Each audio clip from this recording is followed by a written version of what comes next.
Under the warm tropical seas of the Pacific Ocean, there is a world that is dark and almost frozen. It is so dangerous to explore that we don't know much about it, and it was once thought that you couldn't find anything alive there. The conditions are so bad that even the cells that make up live things would die. Shells and bones would just melt away. The processes that are necessary for life would stop. That is, until 1960, when a creature was seen at the very bottom. This was the first sign of life.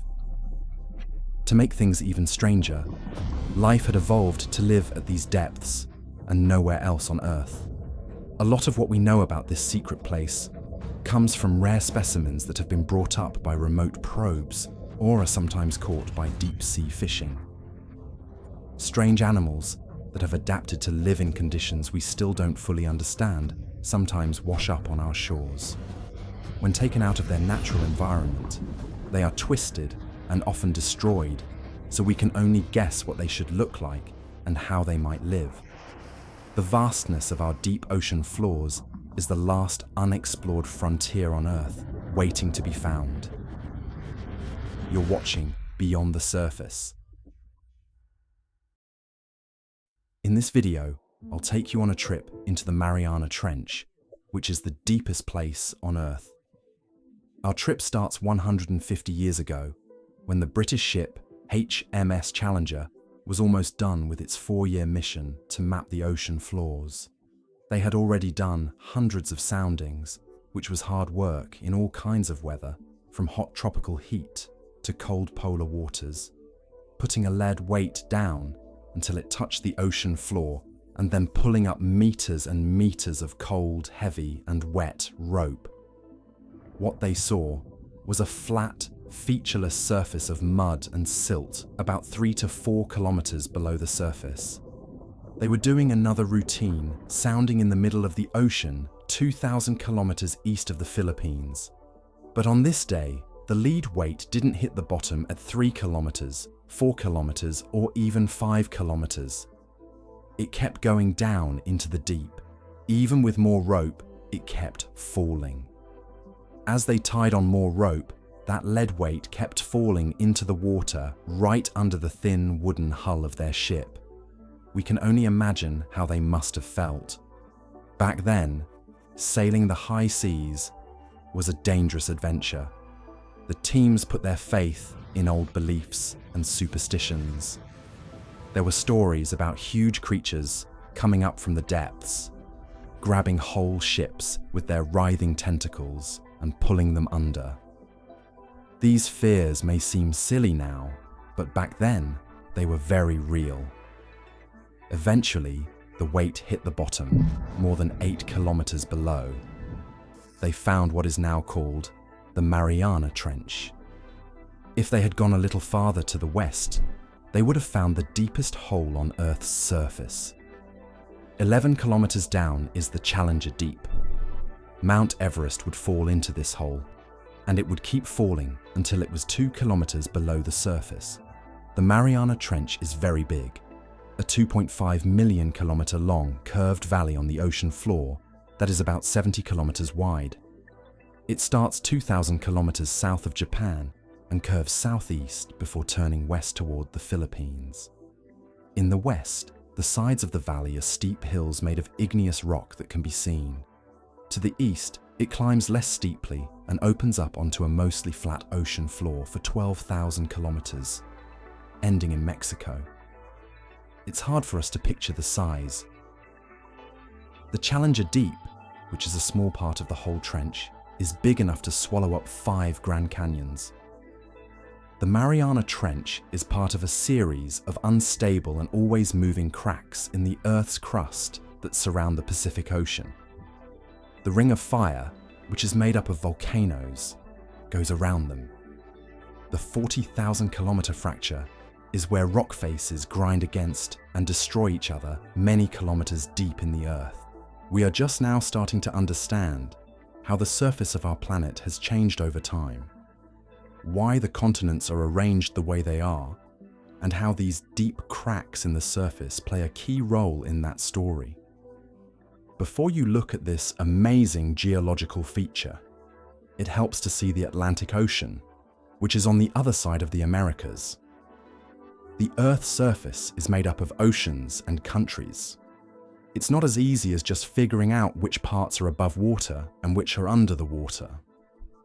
The seas and continents are two different parts of the Earth's crust. They all float on top of magma, a ball of hot rock. Picture the continents as icebergs floating on top of magma. Huge chunks of the Earth's crust that float in the seas and are mostly hidden below the surface, like icebergs. There is a thin layer of ocean crust between them that fills in the holes. It is about the size of an apple skin. The countries are very old. They are thick layers of different kinds of rock that have formed over billions of years. The ocean crust is much thinner and much younger. It is only millions of years old and is made of magma that has hardened. The ocean floors and continents move around because of thermal currents in the lava below. Once upon a time, all the continents were pressed together to form one supercontinent, which we now call Pangaea. They have been moving away from each other for about 200 million years. As the Americas move away from Africa and Europe, the Atlantic Ocean is getting bigger.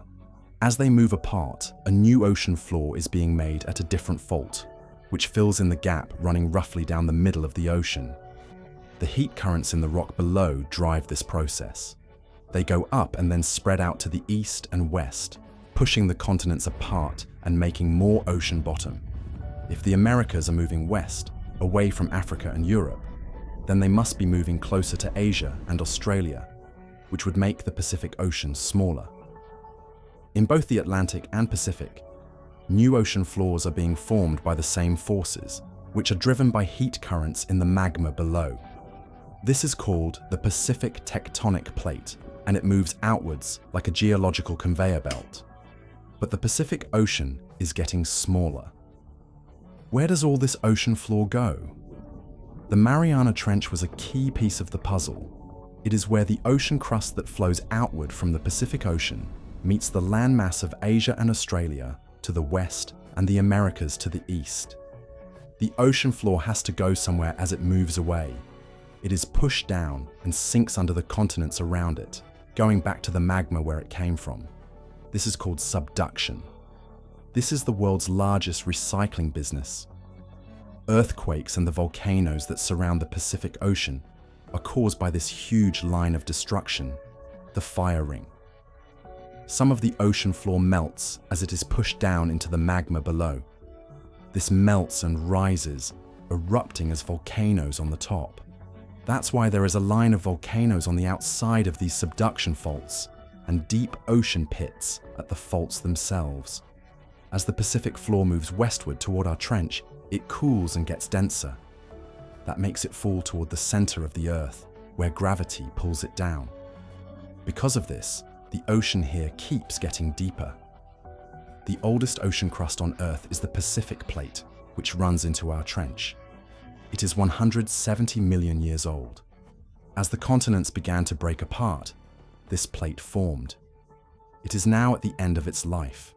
It meets the Philippines Plate at the western edge of the Pacific Ocean.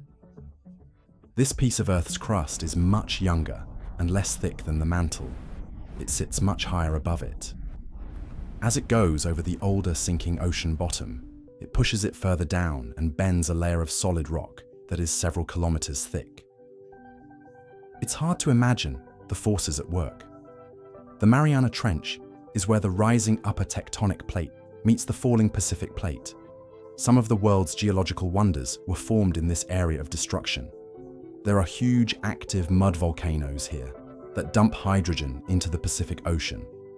One of them is 50 kilometers across. Because of the extreme pressure at these depths, there is a volcano that spews out almost pure carbon dioxide. It comes out as a liquid instead of a gas. One has a pool of molten sulfur in its crater that can only be found here and on one of Jupiter's moons. Deep fissures release columns of boiling water that are full of minerals that some people think hold the keys to how life began on Earth. While these volcanoes and thermal vents are interesting on their own, they are not what we are interested in today. There are other trenches in the Pacific that are the same depth, so we want to see what it would be like to go down into the trench itself, which is thousands of meters deeper into the water, and then make the deepest dive of all into the Challenger Deep. At 10,935 meters, the Mariana Trench may seem like a strange geological oddity, an unexpectedly deep hole. These cracks in the Earth's crust are always changing, and the dip that makes the Challenger Deep happen is only temporary. The Tonga Trench is only 10,800 meters deep, and the Philippine Trench is 10,540 meters deep. One day, it will be pulled down into the magma and become the deepest hole in the world somewhere else. Deciphering such depths underwater is hard for many reasons, but pressure is the main one. This is what you feel in your head when you swim to the bottom of a pool. It's pretty uncomfortable, even at just 3 or 4 meters. Well, that pressure is unimaginable at this deep. That much pressure is more than 1,000 times the pressure at the surface, which is the same as putting a ton of weight on your thumbnail. That much pressure is enough to kill most live cells, but it also kills everything else. It's amazing how deadly this force is. Even tools that are made to work at these very deep levels can fail spectacularly. An unmanned deep-sea exploration ship called Nereus had a terrible collision while diving into the Kermadec Trench, north of New Zealand, in 2014. It was totally destroyed. Deep dives are only safe for military submarines that patrol our seas in secret. They can only go down to about 1,500 meters. You need some pretty heavy gear to get to the bottom of the Mariana Trench. 2 people did this crazy plunge as early as 1960. Don Walsh from the US Navy and Swiss oceanographer Jacques Picard did the dangerous dive in the Trieste, a small bathyscaphe that looked like a spherical bomb slung under a buoyancy tank.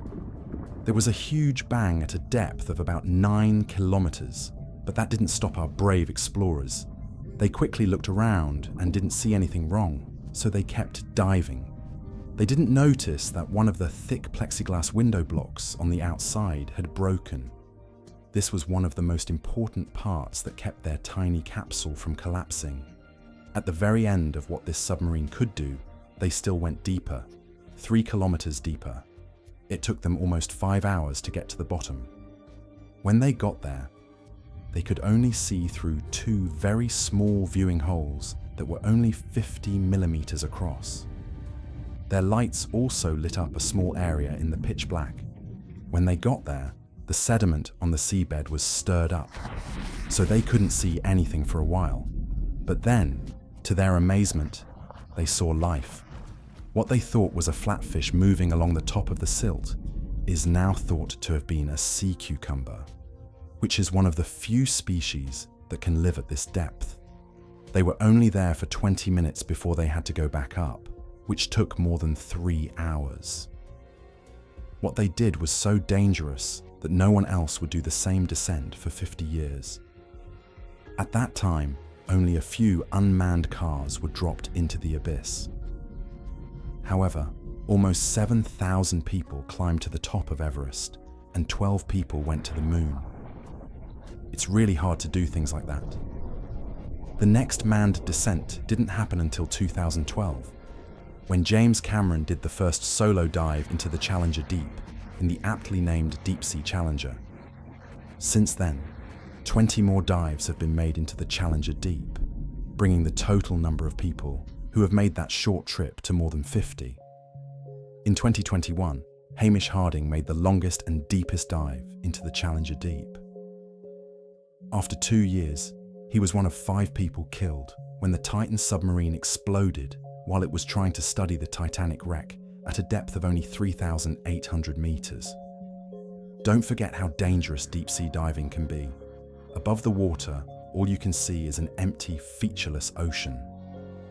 For more than 300 kilometers in any direction, there is no land. As you drop into the water, the first thing you notice is how calm and quiet it is. you are only a few meters below where the waves are beating up on the shore. The warm sun shines directly into the water, which is very important for all living things on Earth. We are in the epipelagic zone, which is also called the euphotic zone. This is the top layer of the oceans, which only makes up about 2% to 3% of the oceans, but is home to life above and below the water. There is enough light here to power photosynthesis, the process that turns carbon dioxide into carbon and oxygen. Carbon is used by all living things on Earth to build their bodies. Since these phytoplankton make half of the oxygen we breathe, it's probably a good idea to take care of our seas. This is the beginning of the ocean food chain. Small living things that float on top of the warm water at the surface eat phytoplankton, which includes diatoms and bacteria that make food from light. Larger animals, like fish, jellyfish, and even whales, eat these in turn. In the epipelagic zone, smaller fish are eaten by bigger fish, and bigger fish are eaten by sharks. This is how the food chain works. Here we can find fish that we eat, like tuna, herring, and cod. Water soaks up light, so the water gets darker and more blue as we go deeper. In these clear Pacific seas with strong sunlight, the epipelagic zone drops to a depth of about 200 meters. Next, we enter the Twilight Zone, which is also known as the mesopelagic zone or the dysphotic zone. There's some light here, but not enough for photosynthesis to happen. Already, the water is much colder, and as the light fades, we see the first flashes of bioluminescence, which is light that marine life makes in darker places. This part of the ocean is full of life. The fish in the Twilight Zone are thought to have as much biomass as all the fish in the ocean put together, and maybe even more. But as we go deeper, you'll get used to hearing me say things like probably, possibly, or believed to be, because we don't know a lot about our oceans and the things that live in them. The bristlemouth, a small fish with sharp teeth, is the most common vertebrate on Earth and lives in the water between the light and the dark. Their length is only about 7 or 8 centimeters, but the number of them makes up for it. There are probably quadrillions of them, and they mostly eat zooplankton, which shows how much life depends on the thin layer of sunlight at the surface. As we go deeper, the last faint blue light from the surface goes away, and the water gets completely dark. Well, maybe not completely, because bioluminescence really shines down here. This creepy, alien-looking light, which is mostly blue, because that's the color that travels the farthest through water, is used by some species to find a mate, while others to hunt and kill. We are now 1 kilometer below the surface in the bathypelagic zone, or the midnight zone. This is by far the biggest habitat on Earth, covering more than half of the planet's surface, and we still don't know very much about it. The temperature stays at 4 degrees Celsius, and the pressure from the water above us is already getting dangerous. There is a limit to how deep you can dive in any kind of suit, and we are getting close to the limit that nuclear submarines can dive to. Because we are used to living on the surface, this makes us think that life must be very bad down here. But it is important to remember that this is normal for everything that lives down here. They have learned how to live in these cold, dark waters with a lot of pressure. Our camera lights pick out what looks like a snowstorm of microorganisms and food bits in the air. There is a lot going on here, at least at the top levels.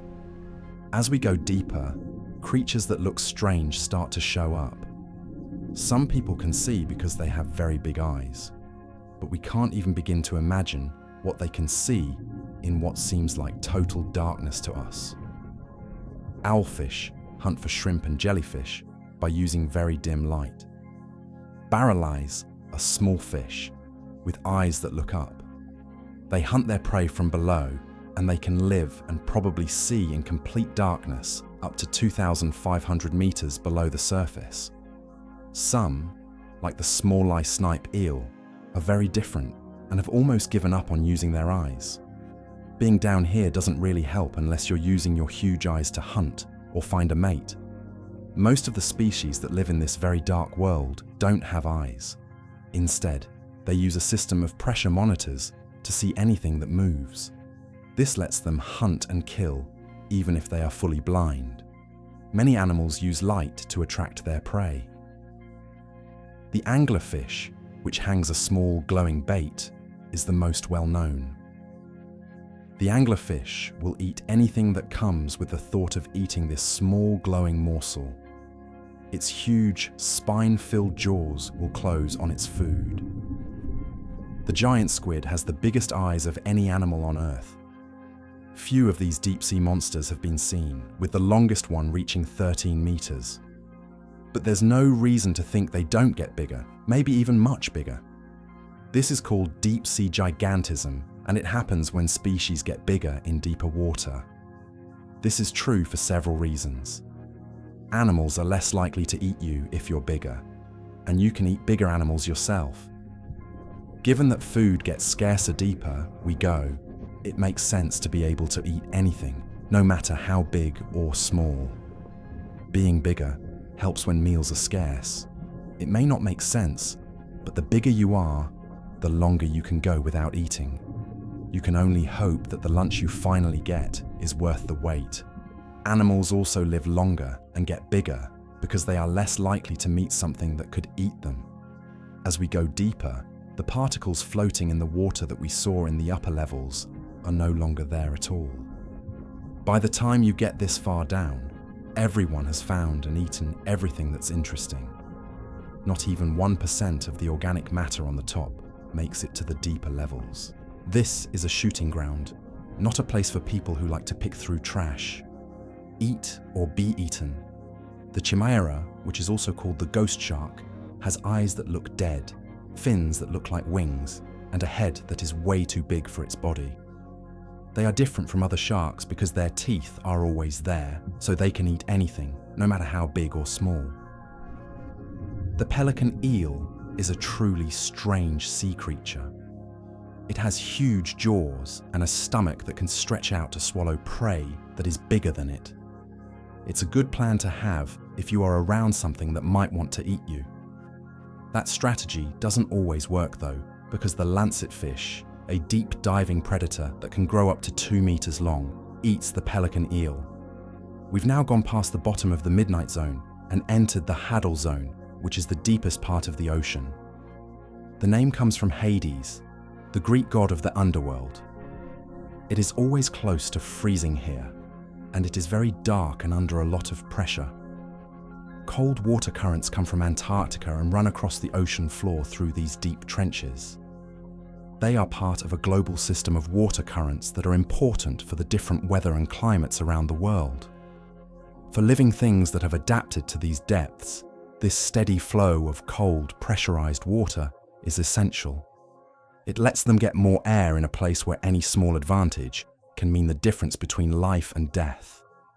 The Mariana Trench is 8 kilometers deep, even in its shallowest parts.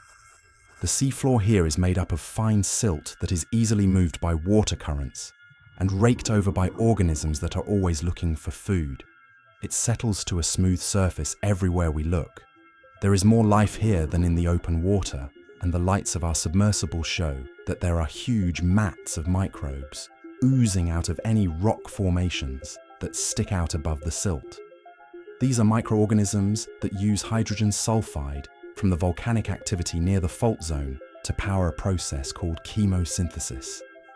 This makes use of energy from chemical processes to keep life going instead of the energy from photosynthesis, which comes from the sun, which is very far away.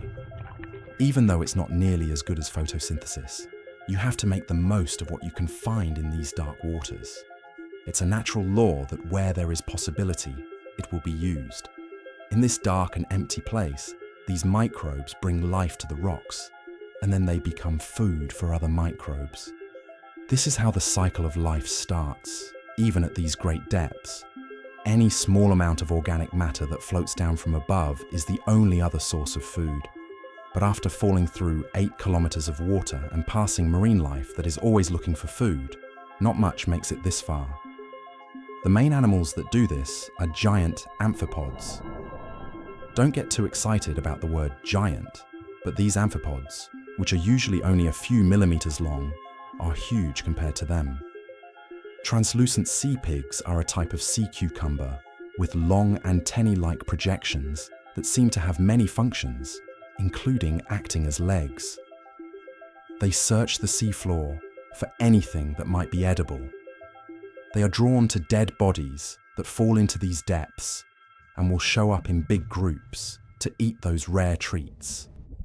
There are also Mariana snailfish and cusk eels here. The cusk eels are the deepest known fish in the world. I think the most important word in that line is known. There is a lot we don't know about these ocean depths. There might be more fish living in these or even deeper waters that we haven't found yet. It takes more luck than hard work to find anything at all. These things look like big chunks of jelly stuck to the rocks. Xenophyophores are living things with only one cell that can get as big as 20 centimeters, which is about the size of a football. That's crazy for a single cell. It's impossible. But they're there because they live in a place that would kill cells on the surface. All of these interesting finds have an important side that we are only now starting to understand. Xenophyophores are examples of pushing life to its very edges. That's how we learn about how cells work and how the processes inside cells and bodies can be changed and adapted. That's how we learn about life itself. The study of the strange things that live on Earth often leads to new medical treatments and cures. Even at these depths, most of the life we find is very strange. The sediments hide bristleworms and decapods like shrimps that burrow through them and eat the few organic particles that fall to the bottom. There may be copepods, like free-swimming crustaceans or sea cucumbers, above the silt. But as we go deeper into the water, life becomes less common. This is because there is less food and oxygen for living things the deeper we go. This effect is even stronger as we leave this higher level of the trench floor and go 3 kilometers deeper into the deepest water on Earth.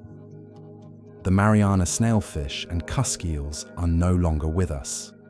Right now, people think that this water is too deep for any fish to live in, but we don't know for sure. There hasn't been much real research, so I would be lying if I said I knew a lot about what lives in the deepest parts of our oceans. 27 people have been to the Challenger Deep since this movie was made. That's more than have been to all the other ditches on Earth put together, which is an area bigger than Australia. Most of these dives have been mostly for fun and haven't taught us much about the ocean. Tying a dead fish to a pole in front of a camera and taking it down to the same spot on the surface over and over to see what eats, it doesn't tell us much. A few amphipods and sea slugs have been seen by people who have done this. That doesn't mean there isn't anything else down there. At most, it tells us that these are the only things that are interested in a dead fish tied to a pole and will happily stand in front of the cameras for us to see. This only makes us wonder what else we are missing. It's possible that all the information we have about the Grand Canyon comes from throwing a camera into the same spot a few times at night, with a light that only shines on a small area. Let's also take down a small basket, which brings up a spider and some ants. What does that teach us about the Grand Canyon and the animals that live there? Of course it wouldn't, but that's how we've explored the deepest oceans. An area almost 700 times bigger than the Grand Canyon. In the Hadal Zone, only 400 species have been found. These are all the things that have been found in the deepest seas of the world. You might think 400 is a lot, but a freshwater lake has thousands of them. When it comes to the environment, 400 is almost nothing. The deep oceans are very hard to study. They are far away and cover a large area. The tools used to study the water and the seafloor have to be able to handle harsh circumstances. But let me put this in its proper place. We've sent people to the moon and cars to Mars, Saturn, and even Neptune, which is on the edge of our solar system. So why do we still know so little about a place that's bigger than half of Earth? Where are the deepest parts of our seas that no one knows about? I really hope that the scientists who want to study these fascinating deep waters will be able to. We'll bring you videos of amazing discoveries and scientific breakthroughs that have been made by bringing these dark places to light.